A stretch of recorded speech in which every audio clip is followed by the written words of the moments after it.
ఇక నారాయణపేట జిల్లా Kosgi municipal chairperson Sirisha హైకోర్టులో పిటిషన్ వేశారు. అవిశ్వాస తీర్మానాన్ని సవాల్ చేస్తూ రిట్ పిటిషన్ దాఖలు చేశారు. ఈ పిటిషన్ను హైకోర్టు స్వీకరించింది. ఈ మేరకు ఎన్నికల అధికారులు నారాయణపేట కలెక్టర్ కోస్గి మున్సిపల్ కమిషనర్కు నోటీసులు జారీ చేశారు. తదుపరి విచారణ 3 వారాలకు వాయిదా వేశారు.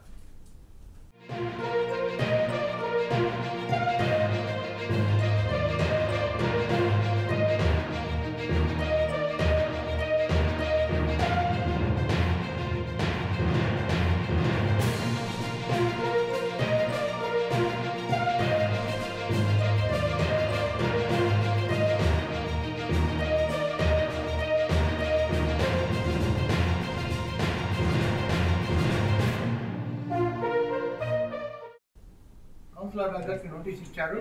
24వ తారీఖు 11:30 గంటలకి ఈ సమావేశం ఏర్పాటు చేసి అవిశ్వాస తీర్మానానికి వ్యతిరేకంగా చేస్తారా మరి సపోర్ట్గా చేస్తారా అనేది ప్రిసైడింగ్ ఆఫీసర్గా ఆర్డీఓ నారాయణపేటకి నియమించారు. అది మేము కరెక్ట్గా 11:30 గంటలకి మేము ఇక్కడ సమావేశం ఏర్పాటు చేశాము. 11:35 తీర్మానం ప్రవేశపెట్టాము. ఆ తీర్మానంలో 11 మంది కోరం వచ్చింది కాబట్టి 11 మంది తీర్మానాన్ని ఆమోదించారు.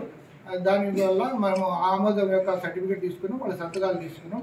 తర్వాత 11:12 గంటలకి చైర్మన్ గారు వచ్చి వాళ్ళ కోర్టులో ఏదో ఆర్డర్ ఉందంటే మనకి ఆర్డర్ కానీ ఎటువంటి ఆర్డర్లు కానీ మనకి చేరలేదు.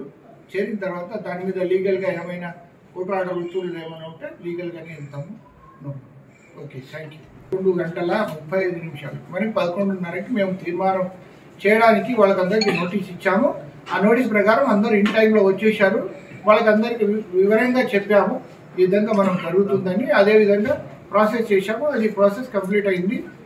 దానికి తీర్మానం కాపీ అవన్నీ కలెక్టర్ ప్రపోజల్ సబ్మిట్ చేస్తాము. అవిశ్వాసం అని మాట్లాడడం జరుగుతుంది. ఏ విధంగా అయిపోయింది? మీటింగ్ కండక్ట్ చేయడం 11:30కు మీటింగు. 11:30కు మీటింగ్ అయితే 10:30 తర్వాత 10:45 మధ్యలో నాకు కోర్టు నుంచి ఆర్డర్ కాపీ రావడం జరిగింది.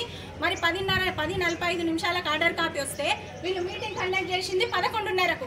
మీరు ఒకసారి గుర్తించాలి, 11:30కు వచ్చింది. 11:30కు వీళ్ళు మీటింగ్ కండక్ట్ చేసిండ్రు అంటే ఎంత టైం ఉంది ఒకసారి మీరు కూడా ఆలోచన చేయాలి. ఈ టైంలో వాళ్ళు ఈ కోర్టు నుంచి ఏదైతే హైకోర్టు నుంచి వచ్చినటువంటి ఆర్డర్ కాపీని లెక్క చేయకుండా వాళ్ళు ఈ ఆర్డర్ కాపీని పక్కన పెట్టేసి పట్టించుకోకుండా వాళ్ళు ఇష్టానుసారంగా దౌర్జన్యంగా అన్యాయంగా ఈరోజు అవిశ్వాసాన్ని ముందరికి తీసుకొచ్చి మూవ్ చేయడం జరిగింది.